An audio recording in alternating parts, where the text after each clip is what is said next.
Gloire à Jésus.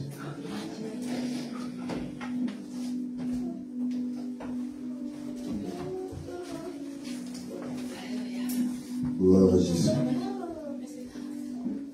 Gloire à Jésus. Gloire à Jésus. Amen.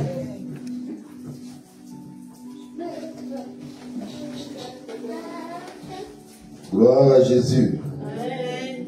Gloire à Jésus. Amen. Amen.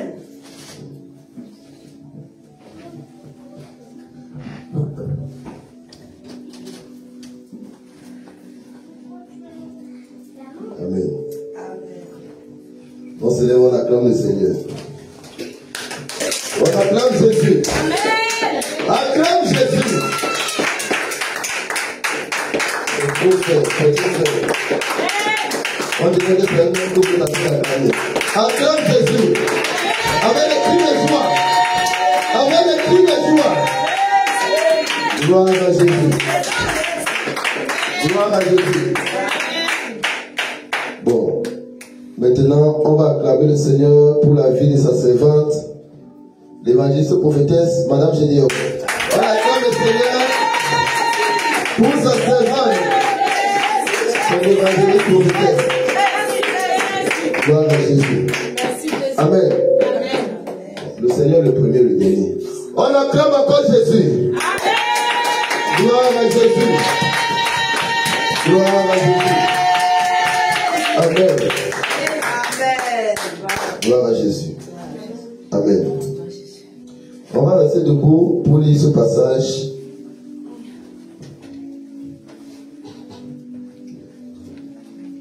On va lire le passage dans le livre de Matthieu, chapitre 6, verset 6.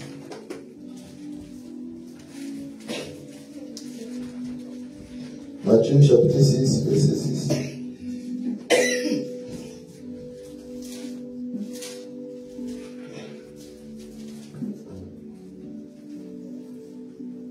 Amen. Nous allons prendre ce passage dans le livre de Matthieu, chapitre 6, verset 6. Je vais le lire par la grâce du Seigneur. C'est une exhortation aujourd'hui dans le livre de Matthieu, chapitre 6, verset 6. Le Seigneur dit: mais quand tu pries, entre dans ta chambre, ferme ta porte et prie ton Père, qui est là dans le lieu secret. Et ton Père qui voit dans le secret te le rendra. Amen. Amen. Gloire à Jésus. On peut s'asseoir. Amen. Voilà, donc, vu que nous avons commencé, le Seigneur a permis, il y a 2 semaines, que l'on puisse un peu parler de la prière. Amen.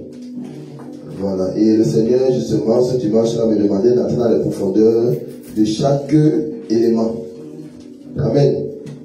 On a vu qu'il y avait plusieurs piliers qu'il fallait traverser pour pouvoir entrer dans le lieu, ce que la semaine déjà Abigail appelle le lieu très saint. C'est-à-dire que là où tu es en contact direct avec le Seigneur. Amen. Amen. Voilà. Et le Seigneur a permis que, par sa grâce, il nous a révélé les différentes dispositions dans lesquelles nous devons être pour pouvoir avoir cette grâce d'entrer dans le lieu très saint. Amen. Amen. C'est vrai qu'il y en a qui ont la grâce de peut-être d'entendre le Seigneur ou peut-être de se retrouver devant le trône du Seigneur. Amen. Amen. Il y en a qui le Seigneur a fait cette grâce. Mais même ceux à qui le Seigneur a fait cette grâce, il exige toujours de pouvoir remplir toutes ces conditions. Amen. Amen. Voilà. Donc, le Seigneur, lorsqu'il nous crée, c'est pour... Le Seigneur, lorsqu'il nous crée... Lorsque le Seigneur nous crée, c'est pour que nous puissions l'adorer. Amen. Le Seigneur nous crée pour que nous puissions l'adorer. Le Seigneur nous crée pour que nous puissions entrer en communion avec lui. Amen. Voilà. Et on a vu dans les 3 piliers que le Seigneur avait posés pour une vie de prière agréable au Seigneur. On a vu que la première condition était dans le livre de Matthieu, chapitre 6, verset 5. C'est-à-dire que, comme on l'a vu dimanche dernier, l'on n'adore pas le Seigneur par rapport au regard des hommes ou par rapport aux hommes. Amen. Voilà, notre adoration doit être faite en fonction de comment le Seigneur nous regarde, en fonction de la volonté de Dieu. Amen. Nous allons voir aujourd'hui un deuxième élément très important qui parfois même annule les prières. Amen. Et le Seigneur ici dans le verset 6 nous parle de la chambre. Le Seigneur nous demande d'entrer dans notre chambre afin de pouvoir échanger avec lui dans le lieu secret. Et la servante de Dieu, bénédiction, avait justement répondu en disant que le lieu secret, la chambre, en fait, c'est notre cœur. Amen. Parce que le Seigneur, dans sa parole, nous allons le lire rapidement. C'est bien toujours de prendre les passages de la Bible pour que les gens comprennent. Parce que, pasteur dit, on peut parler, mais on dit qu'il lui parle, c'est écrit où? Amen. 1 Corinthiens chapitre 6, verset 19 à 20. Nous allons le lire rapidement. 1 Corinthiens chapitre 6, verset 19 à 20. Nous allons aller très rapidement, donc je vais le lire. 1 Corinthiens chapitre 6, verset 19 à 20. Et la parole de l'Éternel par sa grâce. Ne savez-vous pas que votre corps est le temple du Saint-Esprit qui est en vous, que vous avez reçu de Dieu et que vous ne vous appartenez point à vous-même, car vous avez été rachetés à un grand prix. Glorifiez donc Dieu dans votre corps et dans votre esprit qui appartiennent à Dieu. Amen. Bon, on va entrer encore un peu plus dans les détails de ce passage quand on va parler du dépouillement du corps. Amen. Pour ceux qui disent que Dieu ne regarde pas le corps, mais il regarde le cœur. Bon, il faut qu'il vienne nous expliquer pourquoi le Seigneur dit glorifiez donc Dieu dans votre corps et dans votre esprit qui appartiennent à Dieu. Notre corps appartient à Dieu. Amen. Et le Seigneur dit ici que notre corps est un temple dans le spirituel. Donc notre corps est une grande maison. Et j'en avais un peu parlé par la grâce de Dieu la dernière fois en disant que dans cette grande maison-là, le Seigneur veut que nous ne soyons pas au salon pour lui parler. Mais il veut qu'on aille plutôt dans notre chambre. Amen. C'est ce qu'il dit dans le verset 6 de Matthieu. Il dit, va plutôt dans la chambre, dans ce lieu secret-là. Et c'est là qu'il faut prier. Amen. Il dit, c'est là, parce que moi je connais, je suis dans ce lieu-là. La parole de l'Éternel déclare encore que Dieu sonde les cœurs et les reins. Donc lui, il connaît ce qui se passe dans nos cœurs.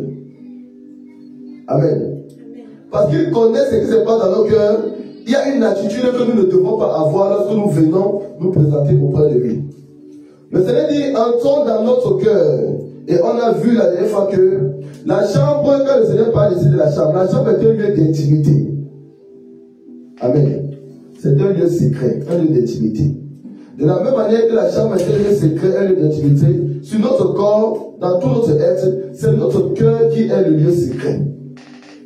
Parce que le cœur est le centre de tout. Même le sang qui circule dans tout notre corps là, ça vient d'abord du cœur. Amen. C'est le cœur qui pompe le sang là, qui repense ça dans tout le corps. Donc le cœur dans l'être de l'homme est un lieu très secret.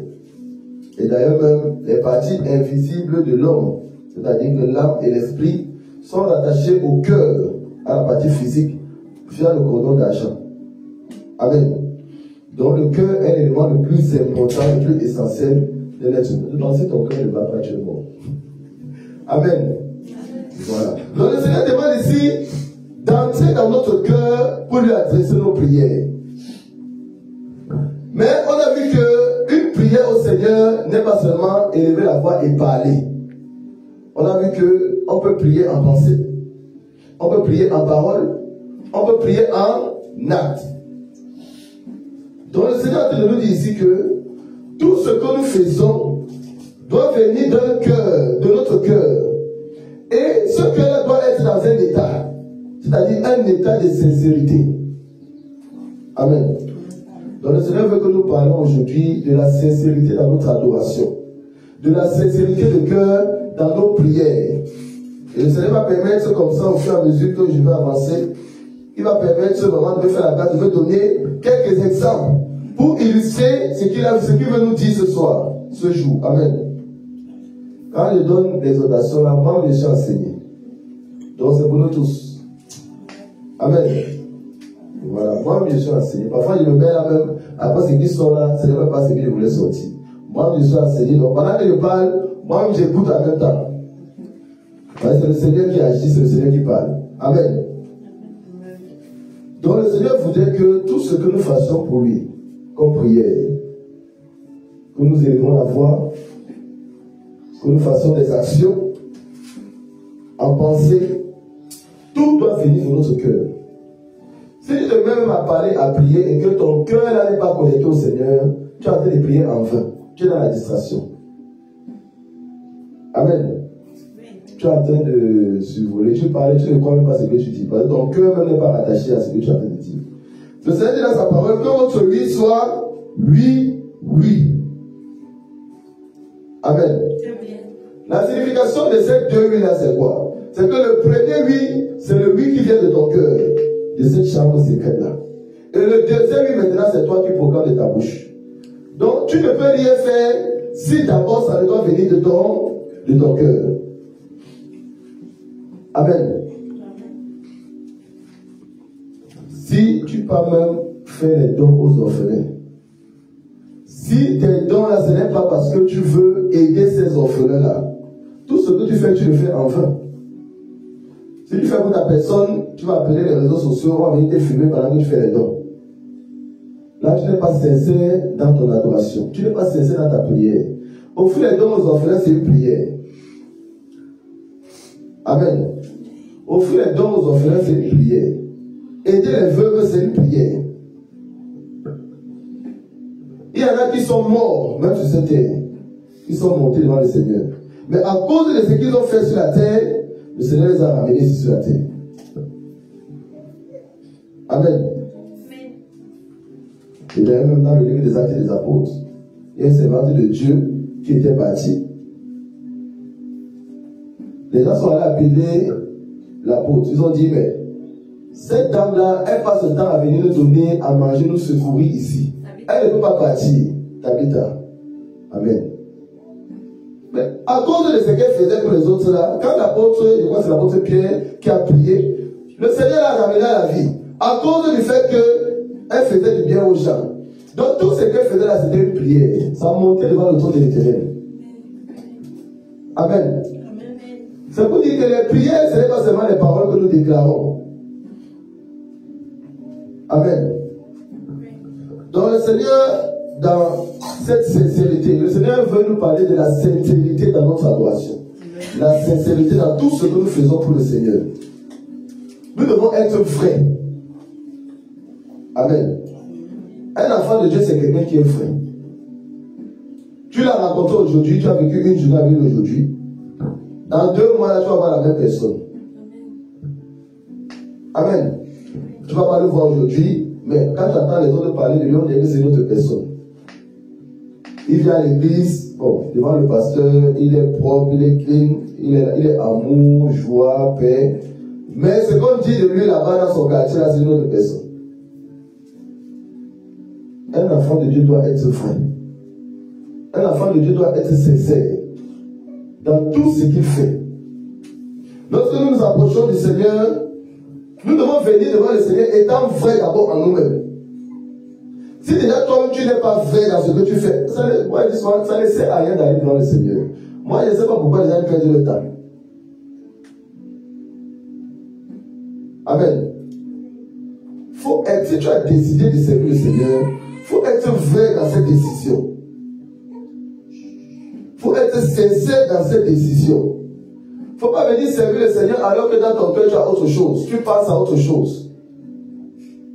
Tu ne peux pas vouloir venir servir le Seigneur en même temps tu as envie de réfléchir au monde.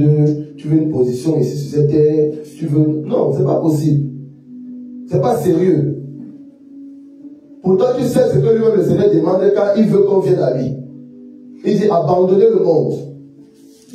Il dit celui qui veut. Moi j'aime le passage là parce que il a même seulement dit que dans rien que ta volonté déjà tu es déjà ennemi de Dieu. Il dit celui qui veut être ami du monde se rend lui-même ennemi de Dieu. Là le diable n'a rien à voir là-dedans. Il faut le laisser tranquille. Donc tout chrétien, bon, pas chrétien, tous ceux qui se disent chrétiens et qui ont encore les regards, le cœur tourné vers les choses de ce monde. Quand ta vie est bloquée, il ne faut pas dire que Satan, le diable, oh non, non. Il ne faut pas dire les sorciers de ma famille, ils n'ont rien fait. C'est toi-même qui as bloqué ta vie. Parce que toi-même, tu t'es rendu ennemi de Dieu. Je ne sais pas si on se comprend. Toi-même, tu te rends ennemi de Dieu. Amen. Mais quand tu es ennemi de Dieu, tu es ami du diable. Toi-même, tu as dit au Seigneur que tu es l'ami du diable. Donc, comment tu ne veux pas que le diable vienne dans ta vie et il n'a qu'à faire ce qu'il veut de ta vie? Donc, si tu veux d'abord même que le Seigneur fasse quelque chose dans ta vie, laisse d'abord le monde. Parce que le Seigneur est clair. C'est pour ça que le Seigneur parle de la sincérité de cœur. Je ne sais pas si on comprend. Le Seigneur demande d'être sincère dans notre adoration. D'être sincère dans tout ce que nous faisons. Tu ne peux pas t'habiller de manière indécente. Tu ne peux pas porter les objets du monde des ténèbres. Et tu dis que tu adores Dieu. Tu adores quel Dieu? Amen.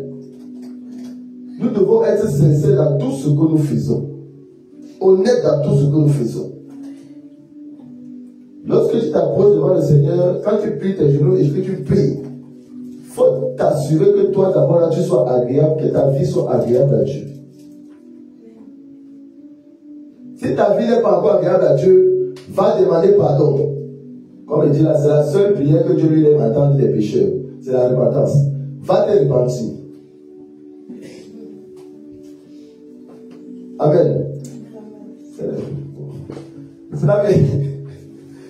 C'est la vérité. Parce que les chrétiens qui ne sont pas débrouillés là, en réalité, ce ne sont même pas les chrétiens. Parce qu'un jour, le Seigneur va permettre qu'on explique ce que veut dire chrétien. Ce ne sont pas des chrétiens. Quelqu'un qui n'est pas débrouillé n'est pas encore chrétien. Bon, il veut être chrétien, mais il n'est pas chrétien. Ça, c'est le diable même qui a banalisé les choses spirituelles. On appelle tout le monde des chrétiens. Parce que quelqu'un a déclaré, je donne ma vie au Seigneur Jésus, Jésus est mon Seigneur, mon Sauveur, on dit qu'il est chrétien. Même quelqu'un qui dit qu'il est chrétien, là, si dans le futur n'est pas véritablement chrétien, il a été de mentir, il pêche. Donc ceux qui ne sont pas débrouillés, là, ne dites que vous êtes chrétien, parce que c'est un mensonge. Amen. Le Seigneur m'avait dit, c'est moi l'Éternel qui définit ce qui est péché. Ça veut dire quoi? C'est le monde spirituel qui définit ce qui est péché. Sur la terre, on peut beau dire des choses, faire des choses, on croit qu'on est dans la vérité. Mais le monde spirituel, ce qui compte, c'est ce que le spirituel reconnaît.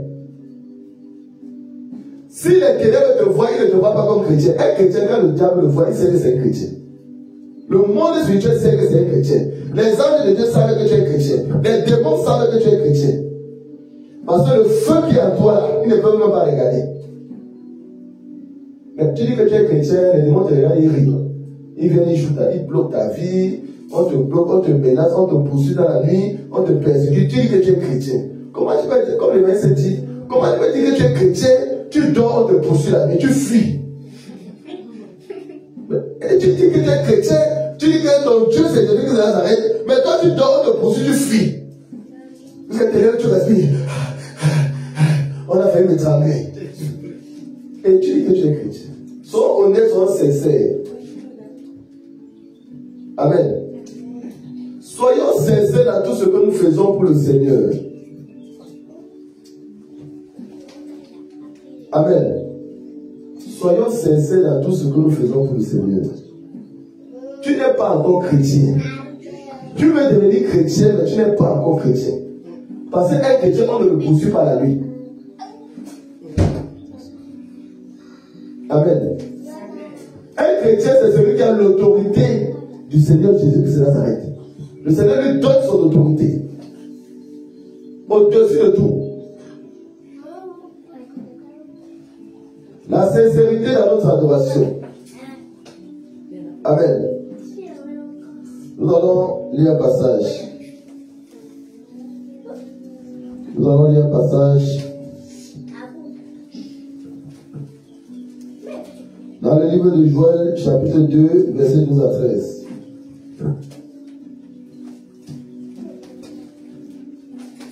Le Seigneur Seigneur veut qu'on commence par ce passage. Pour tous ceux qui se disent chrétiens, qui ne sont pas dépouillés, qui ne mènent pas une vie de sanctification, mais ils se disent chrétiens. Dans le spirituel, ils sont considérés comme des malhonnêtes. C'est la malhonnêteté spirituelle. Amen. Et le Seigneur donne un passage dans le livre de Joël chapitre 2. Joël chapitre 2, versets 12 à 13.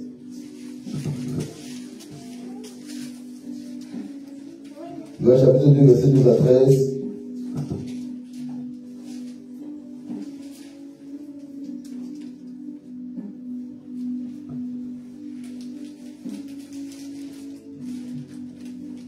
Servant de Dieu, Rosalie, bénédiction. Joël chapitre 2, versets 12 à 13.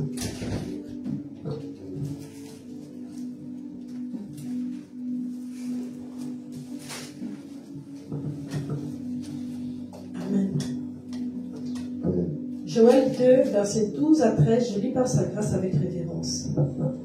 Maintenant encore, dit l'Éternel, revenez à moi de tout votre cœur, avec des jeûnes, avec des pleurs et des lamentations.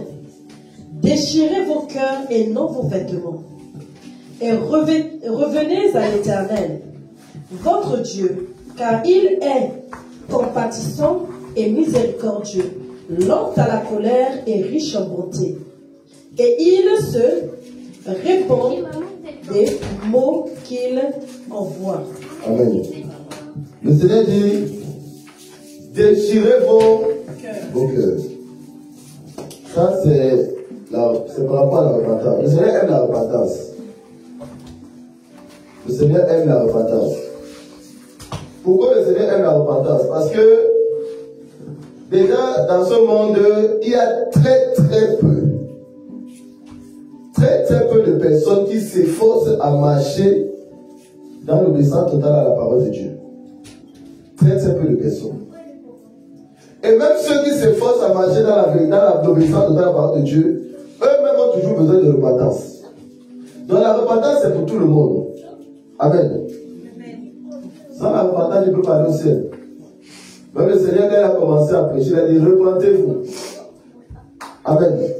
Jean-Baptiste qui a annoncé la venue du Seigneur, quand il prêchait, il dit, repentez-vous.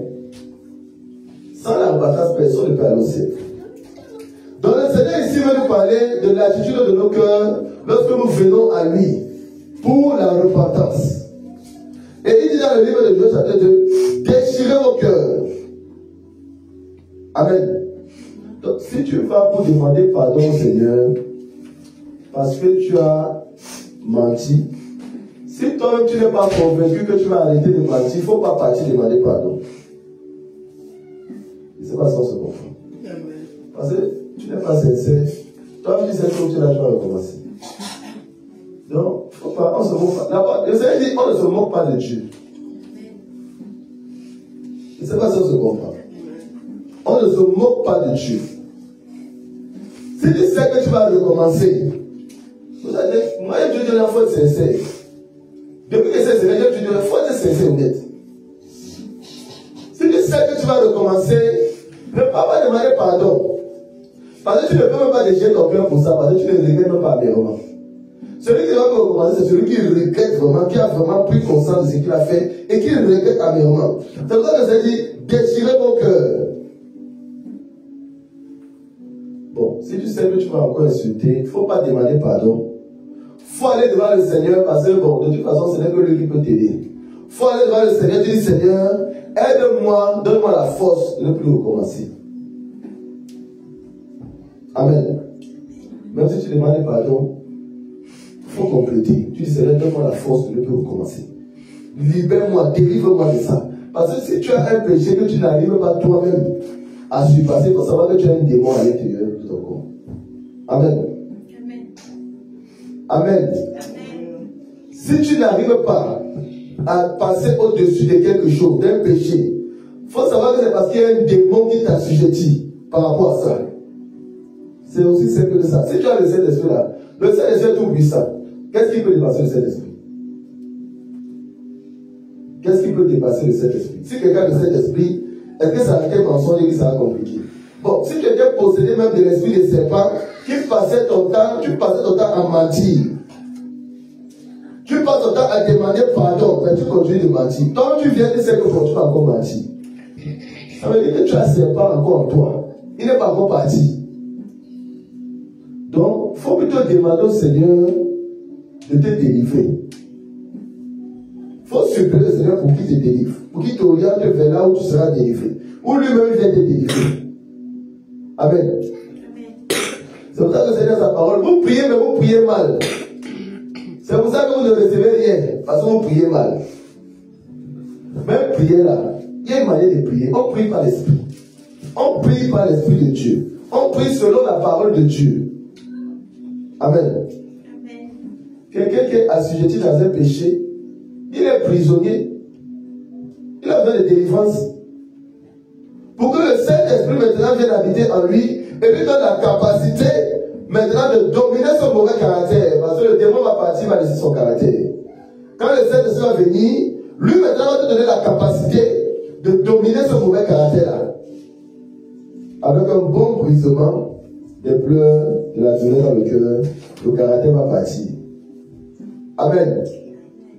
Encore qu'il faut se laisser briser par le Seigneur. Parce que parfois on sent le Saint-Esprit, on ne veut pas laisser le Saint-Esprit travailler parce qu'on dit que c'est trop dur. Amen. Donc, lorsqu'on s'approche du Seigneur pour une repentance, on doit être sincère. Prendre une véritable décision de se détourner du péché. Amen. Et c'est pour ça que la première des choses, la base de tout, c'est le Saint-Esprit. Parce que sans le Saint-Esprit, tu ne peux pas avoir une vie agréable au Seigneur. Sans le Saint-Esprit, tu ne peux pas respecter les 4 dimensions de la sainteté. Le corps, l'âme, l'esprit et la maison là où tu habites. Amen. Donc le Seigneur nous dit en ce jour que nous devons nous approcher de lui avec un cœur sincère. Si tu veux demander quelque chose au Seigneur, il faut que toi d'abord, tu réfléchisses d'abord, tu sais que quand tu dis Seigneur, pardonne-moi pour tel péché, il faut que tu aies d'abord pris la véritable décision d'abandonner ce péché-là. Sinon, ne va même pas demander pardon, demande pardon pour autre chose. Amen. C'est très important. Le Seigneur dit dans Hébreux chapitre 10, verset 22. Approchons-nous avec un cœur sincère, dans la plénitude de la foi, les cœurs purifiés d'une mauvaise conscience et le corps lavé d'une eau pure. Donc, ici dans ce passage, on nous donne un peu les conditions dans lesquelles nous devons être pour pouvoir s'approcher au Seigneur pour qu'il puisse nous écouter. Et la première condition, on dit, approchons-nous du Seigneur avec un cœur sincère. C'est la première condition. Si tu n'es pas sincère, il ne faut même pas partir. Amen. C'est très important. La parole de Dieu se pratique. La parole de Dieu, c'est pas pour écouter et faire ce qu'on veut. Si on dit qu'on est enfant de Dieu, si on dit qu'on vit pour faire la volonté de Dieu, il faut pratiquer la parole de Dieu. Il faut pratiquer la parole de Dieu. Nous allons prendre un autre passage. Mais avant de prendre ce passage, c'est une exhortation vraiment pas très longue. Parce qu'on n'a pas besoin de 2 heures pour expliquer à quelqu'un qu'il faut être sincère. Tout le monde connaît ce que veut dire être sincère. C'est l'honnêteté dans tout ce que nous faisons. Donc, si tu veux faire quelque chose, même pour ton frère, pour ta soeur, si il n'y a pas de sincérité, s'il n'y a pas d'amour qui accompagne ça, il ne faut même pas faire. Au contraire même, tu as train plutôt de donner des sujets de condamnation sur toi. Parfois, il y a des choses qu'il ne faut pas faire. Amen.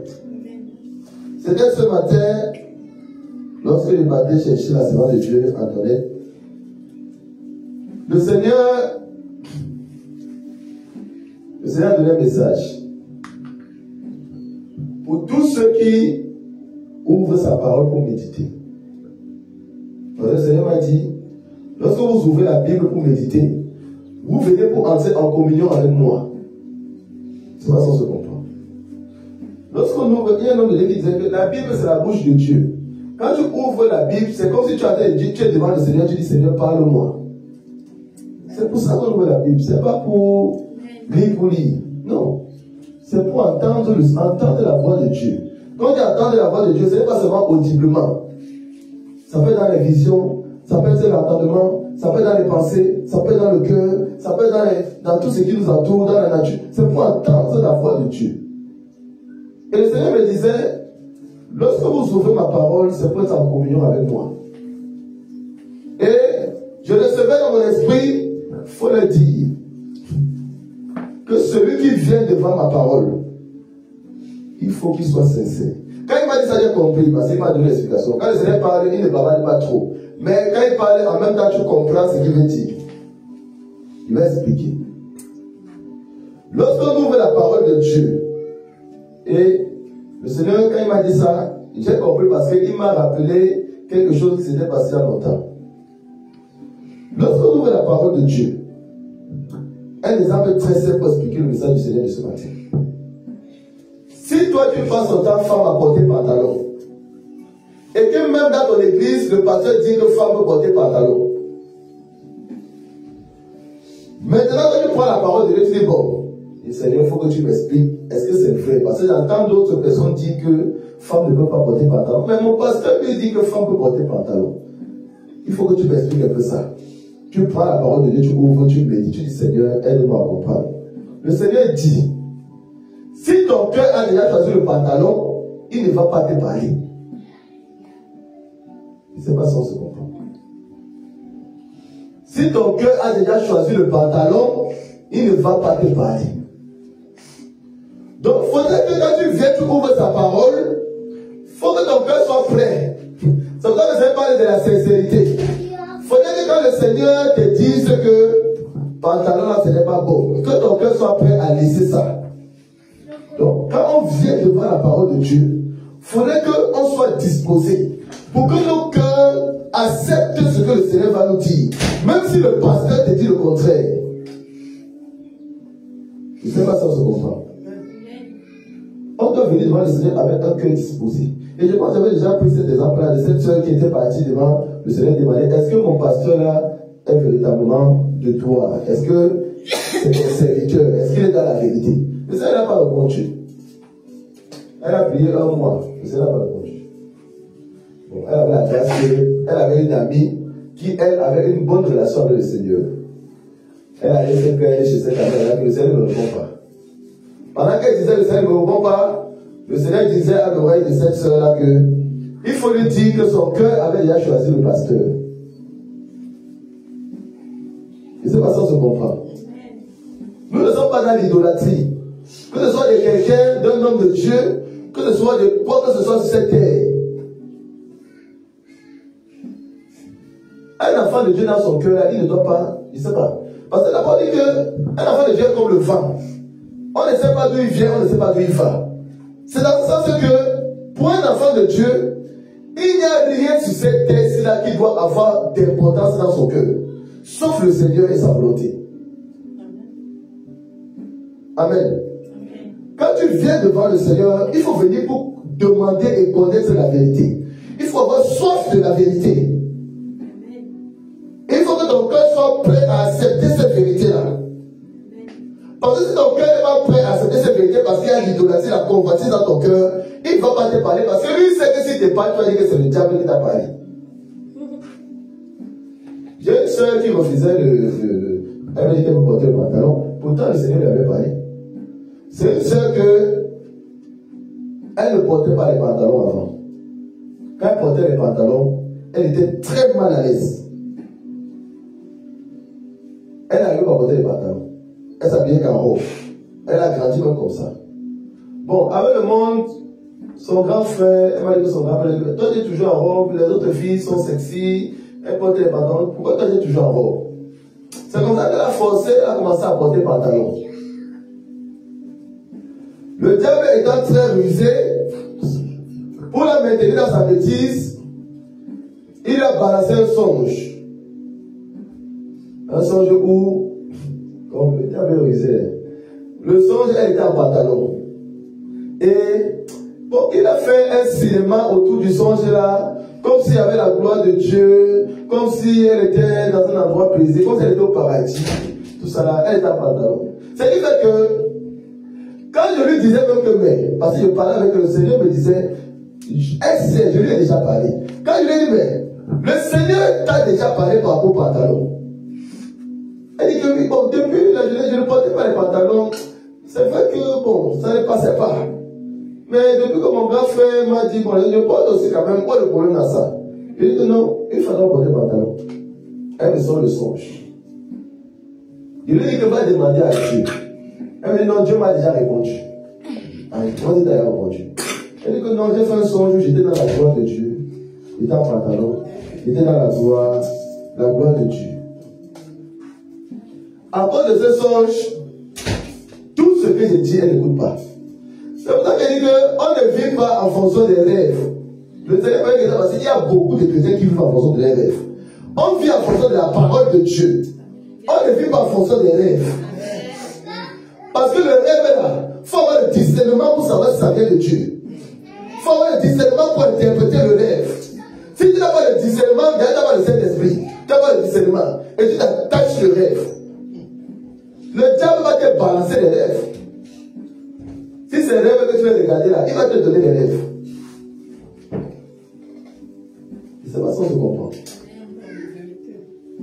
Si c'est les rêves que tu veux regarder pour vivre là, il va guider ta vie. Chaque fois que tu vas dormir, il va te donner les rêves.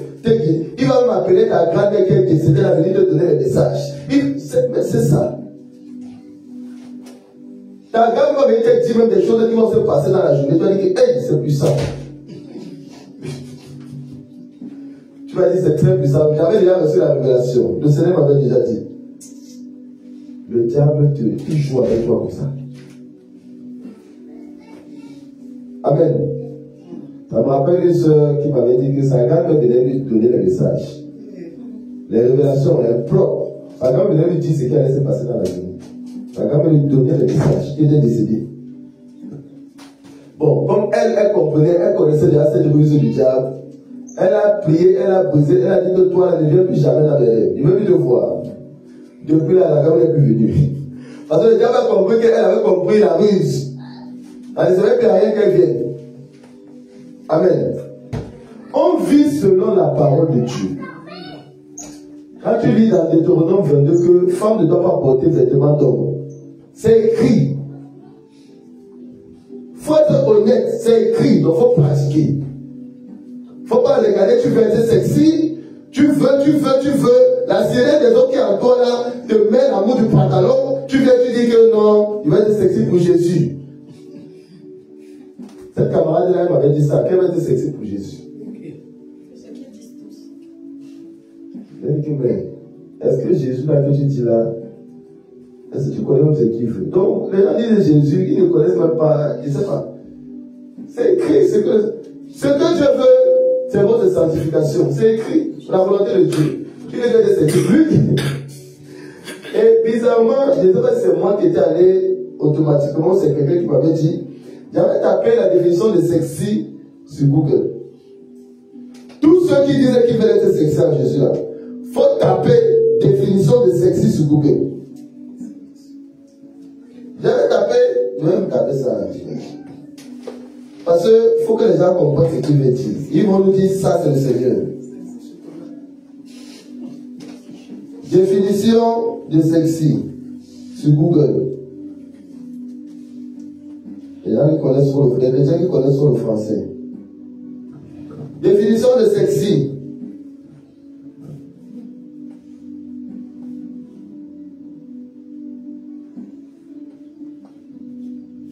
Qui a attrait au sexe.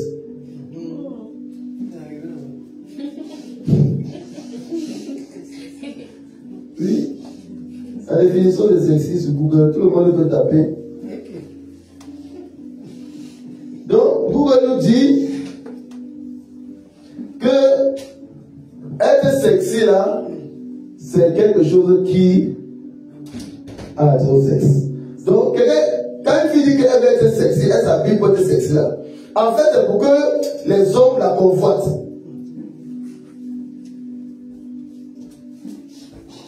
C'est pour ça que la sirène des eaux, elle a les modèles et les modèles. Il y a les sirènes, on appelle ça quoi, ceux qui font les modèles là. Voilà. Il y a les sirènes stylistes. Leur rôle, c'est ça. Tous les grands stylistes du monde là, qui font la mode là, ils font des alliances avec les sirènes des eaux. Il y a les sirènes stylistes. Maintenant, il y a les sirènes stylistes pour les vêtements de dépouillement. Oui, je vous le dis en vérité. Il y a les sirènes stylistes pour les vêtements de dépouillement. Quand on va arriver à ce dépouillement de corps là, le monde va crier. Ça sera très chaud. Vêtements, la dernière fois je parlais avec ma femme sur un modèle de vêtements, elle m'a dit que ah, c'est vrai qu'elle-même elle a vu ça là, elle a vu le Cobra. Elle voyait Cobra, elle voit le modèle. Mais ce modèle c'est ample, mais elle voit le Cobra.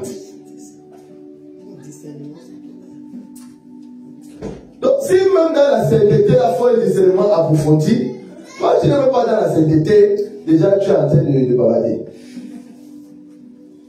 Et ça se comprend. Donc tous ceux qui disaient qu'ils veulent être sexy pour Jésus là, en entendant la définition de sexy, toi qui t'habilles pour que les hommes te convoitent, l'homme qui veut être sexy là, toi qui t'habilles pour que les femmes te convoitent, tu comprends que ce n'est pas de Dieu. C'est un mot même qui n'est pas de Dieu. Un chrétien ne doit pas prononcer ce mot. Amen. Un chrétien ne doit pas prononcer ce mot. C'est pas dans Galates. Voilà. C'est pas dans Galates chapitre 5 verset 22. Donc faisons attention. Nous devons être sincères dans tout ce que nous faisons. Donc le Seigneur dit, lorsque tu ouvres sa parole, il ne faut pas chercher les passages bibliques pour nourrir la convoitise qui est dans ton cœur. Il faut ouvrir sa parole pour que lui, il vienne te révéler la vérité. Il dit les choses cachées sont à lui l'Éternel, mais les choses révélées sont à ses enfants. Les choses révélées sont à nous. Quand les gens disent que mais vous êtes trop dur, pourquoi vous dites ça, ça, ça? Les choses révélées sont aux véritables enfants de Dieu. Révélation, là, c'est Dieu qui donne, et c'est pour ses enfants. Amen. On ouvre la parole de Dieu pour connaître la vérité. C'est tout. On n'ouvre pas la parole de Dieu pour justifier ce que le pasteur dit. Il y a plusieurs qui se disent chrétiens, mais quand ils ouvrent la parole de Dieu, c'est pour justifier ce que le pasteur dit.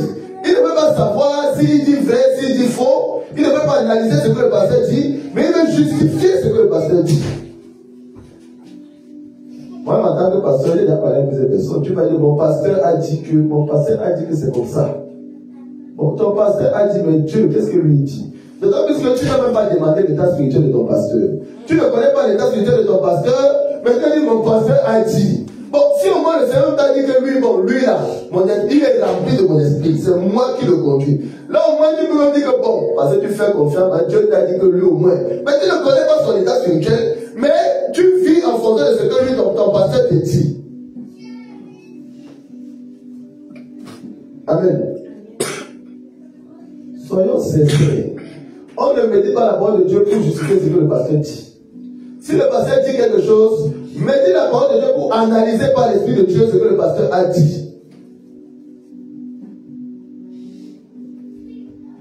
Il y a des gens qui sont emprisonnés dans des évangiles. Emprisonnés dans des évangiles. Ils s'attachent à ce que le pasteur dit. Ce que le pasteur dit. Ils s'attachent à ce que les autres font. Même ton frère, ta soeur qui est dans des mouvements là, tu ne vis pas en fonction de ce que ton frère, ta soeur qui est dans des mouvements fait. Même si vous êtes dans la même église. On vit en fonction de la parole de Dieu. Amen. Soyons sincères lorsque nous méditons la parole de Dieu. Méditons la parole du Seigneur pour qu'il nous fasse la grâce de nous expliquer sa pensée cachée dans cette parole. Nous méditons pas la parole de Dieu pour justifier nos erreurs. Moi-même, avant, je buvais, quand je buvais la bière, je disais que le Seigneur avait transformé l'eau en vin.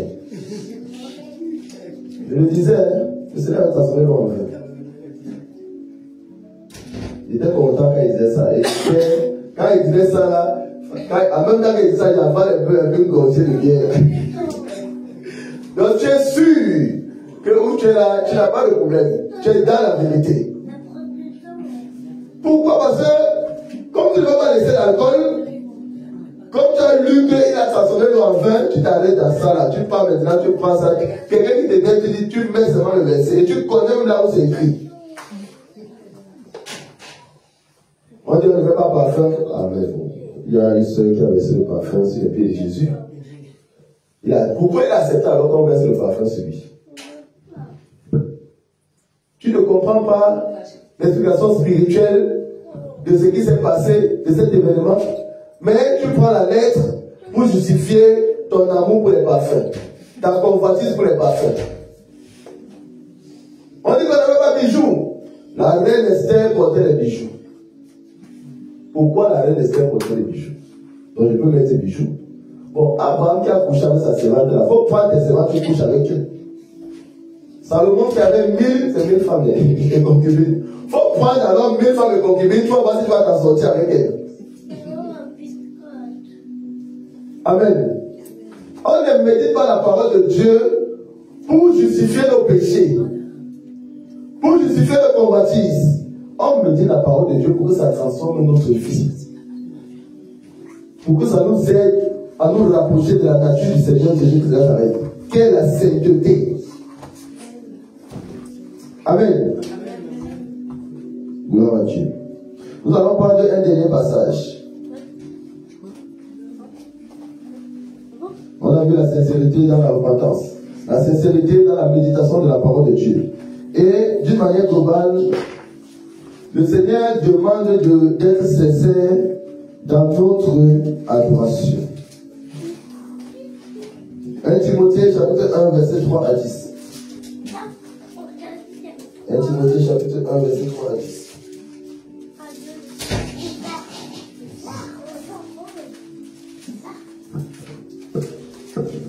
Timothée chapitre 1 verset 3 à 10.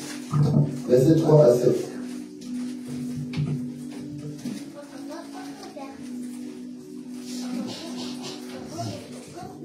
Timothée chapitre 1 verset 3 à 7. Je vais le lire par la grâce de Dieu. Je te rappelle l'exhortation même que je te fis. C'est l'apôtre Paul qui écrit à Timothée.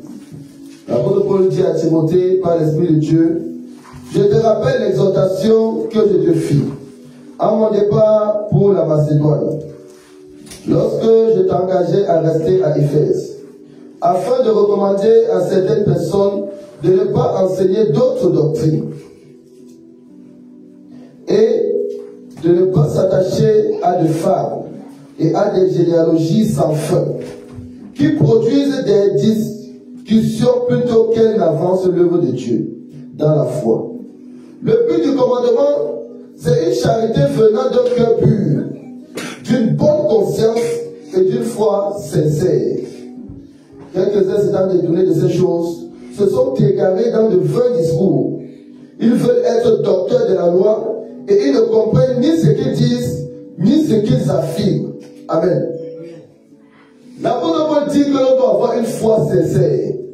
Quand il dit que tu crois en Jésus, il faut être sincère dans cette foi-là.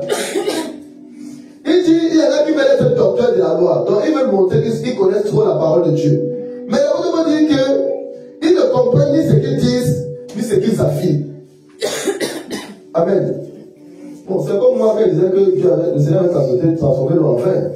Je me faisais docteur de la loi, je faisais trop la parole de Dieu. Mais je ne savais même pas ce que je disais. Je ne comprenais même pas ce que je disais. C'est ce que l'apôtre Paul dit. Des discours vains pour justifier les convoitises ou pour justifier des fausses doctrines qui nous viennent des faux hommes de Dieu. Quand il dit qu'il a recommandé à certaines personnes de ne pas enseigner d'autres doctrines et de ne pas s'attacher non plus à cette fable-là et à cette généalogie. Amen. La sincérité dans notre foi, la sincérité dans notre adoration. Si c'est le Seigneur Jésus-Christ de Nazareth si c'est lui-là en qui tu crois, lui-même il te dit qu'il est saint. Il te dit qu'il est pur.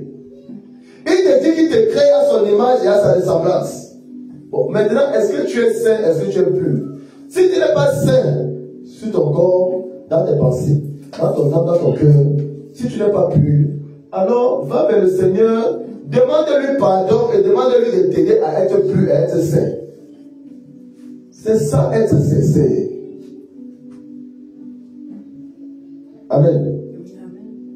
Le Seigneur invite non seulement ceux qui se disent chrétiens qui ne sont pas dépouillés, mais également à ceux qui sont chrétiens à être sincères dans toute notre conduite, à être sincères dans notre foi, à être sincères dans notre marche chrétienne. Si tu veux aller au ciel, il faut laisser le Seigneur te briser. Ta foi doit être sincère. Tu dois avoir une volonté de changer. Si tu n'as pas la volonté de changer, tu n'es pas encore dans une foi sincère. Amen. Même si tu es dépouillé, si tu n'as pas cette volonté-là dans ton cœur, d'être transformé par le Saint-Esprit, tu n'es pas encore sincère dans ta foi. Tu n'es pas encore sincère, tu n'es pas encore prêt d'aller au ciel. Amen. Nous devons être sincères dans tout ce que nous faisons. Je vais lire ce dernier passage que le Seigneur nous a donné dans le livre de 2 Timothée chapitre 2, verset 19. 2 Timothée chapitre 2, verset 19 pour conclure. Le Seigneur dit dans sa parole, 2 Timothée chapitre 2, verset 19. Néanmoins, le solide fondement de Dieu reste debout avec ses paroles qui lui servent de sceau. Le Seigneur Jésus-Christ de Nazareth connaît ceux qui lui appartiennent. Et quiconque prononce le nom du Seigneur, qu'il s'éloigne de l'iniquité. Amen.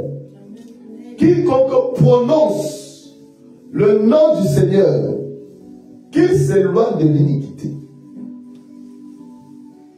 Si tu n'as pas véritablement décidé de laisser l'iniquité dans les péchés dans lesquels tu es là, le Seigneur dit que son nom là, faut laisser. Et c'est pas ça ce problème. Parce que ça ne peut pas lui être agréable. Tu ne peux pas mettre dans le péché. Tu appelles Jésus, Jésus, tu le mets dans tout, Jésus, le Seigneur m'a dit que, bon, comme la semaine de Dieu disait, le Seigneur avait dit, le Seigneur m'a dit que je m'éloigne de toi, que je ne te parle plus.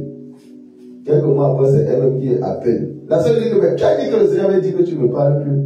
Et il faut d'abord laisser ce que le Seigneur a dit là. Écoute d'abord ce qu'il m'a dit. La sincérité. Il faut être sincère. Amen. Le Seigneur dit, je vais regarder ça. Parce qu'il y a des passages que les chrétiens, certains n'aiment pas lire. Le Seigneur Jésus-Christ de Nazareth connaît ceux qui lui appartiennent. On va faire, il y aurait un enseignement par la grâce de Dieu sur ça. Celui qui appartient à Dieu, qui est enfant de Dieu. Et le Seigneur nous dit, quiconque prononce le nom du Seigneur, qu'il s'éloigne de l'iniquité. C'est quoi l'iniquité? C'est quoi l'iniquité?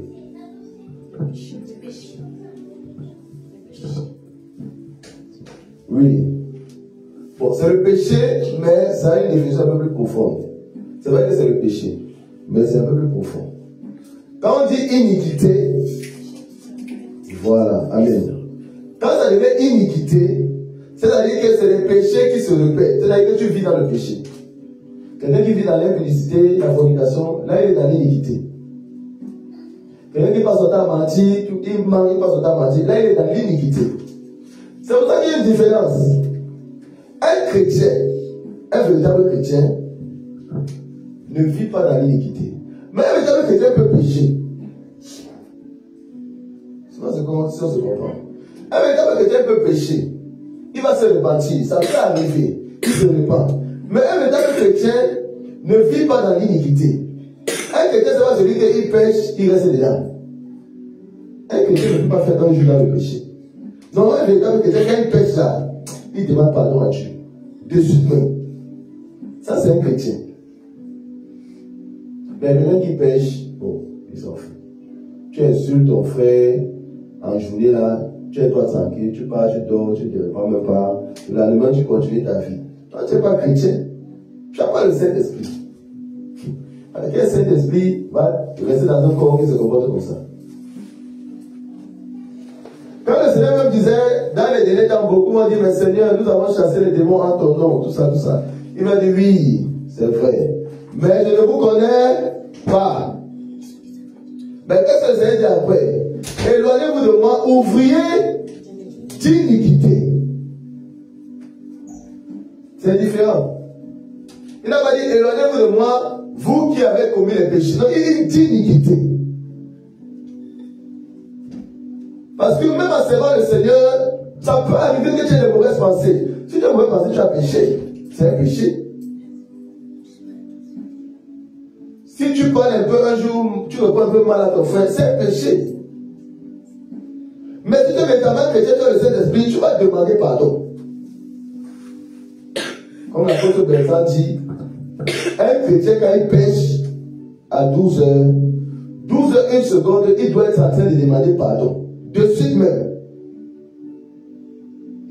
On ne garde pas le péché. Si tu as péché, demande de suite pardon. Si c'est contre ton frère, demande pardon à ton frère. Ça ne va pas te tuer. Faut demander, ça va pas te tuer, il faut demander pardon. Il faut être un peu humble, il faut demander pardon. Si tu n'es pas humble, là, tu ne peux pas le ciel. Amen. Il faut être sincère. Si tu n'es pas humble, tu ne peux pas aller au ciel. Tous ceux qui sont orgueilleux là, ils ne vont pas aller au ciel.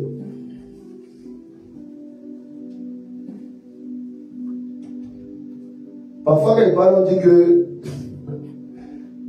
c'est toi qui définis ce qui va au ciel. C'est Dieu qui définit. Lui dit qu'il résiste aux orgueilleux. Mais s'il dit qu'il résiste aux orgueilleux, comment si tu es orgueilleux, il va t'amener, il va t'accueillir dans son royaume? C'est pas possible. Il fait grâce aux humbles. Et il résiste aux orgueilleux. Donc si tu viens, tu forces même là, tu ne vas pas entrer. Comme tu n'es pas plus fort que Dieu, tu vas rester dehors. Et les démons vont te récupérer. Amen.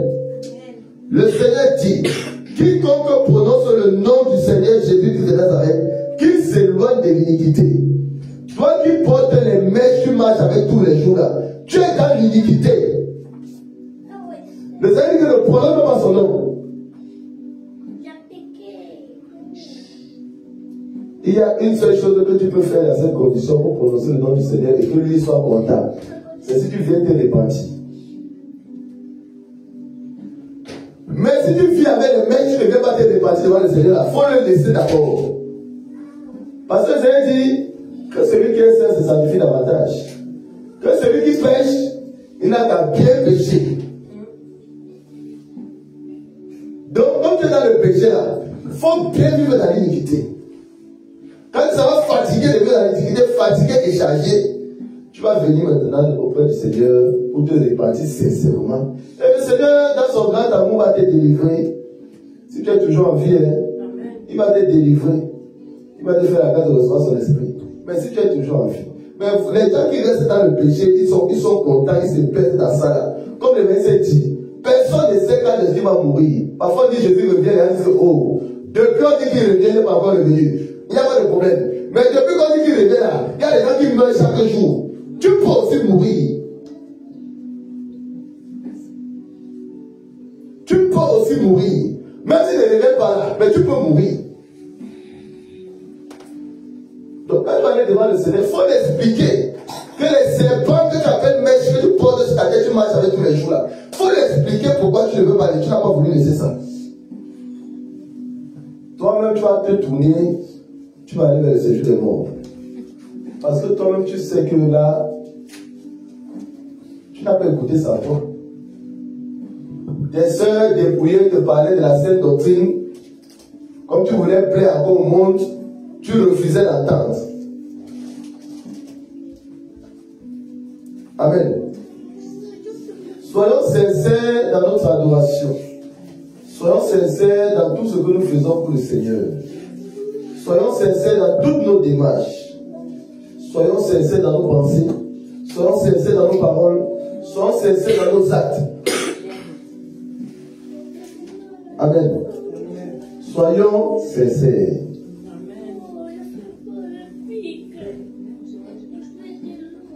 Donc, lorsque nous connaissons la volonté de Dieu, vivons pour pratiquer cette volonté-là. Et prions que le Seigneur nous aide à pratiquer cette volonté. Amen. Donc, c'était ça le message que le Seigneur voulait nous donner ce jour. C'est un message qui a l'air simple et banal, mais c'est un message très important. Amen. C'est un message très important. Donc, nous allons nous lever et acclamer le Seigneur pour son message de ce jour. On acclame le Seigneur. Merci Père. Merci Seigneur Jésus pour ton message de ce jour.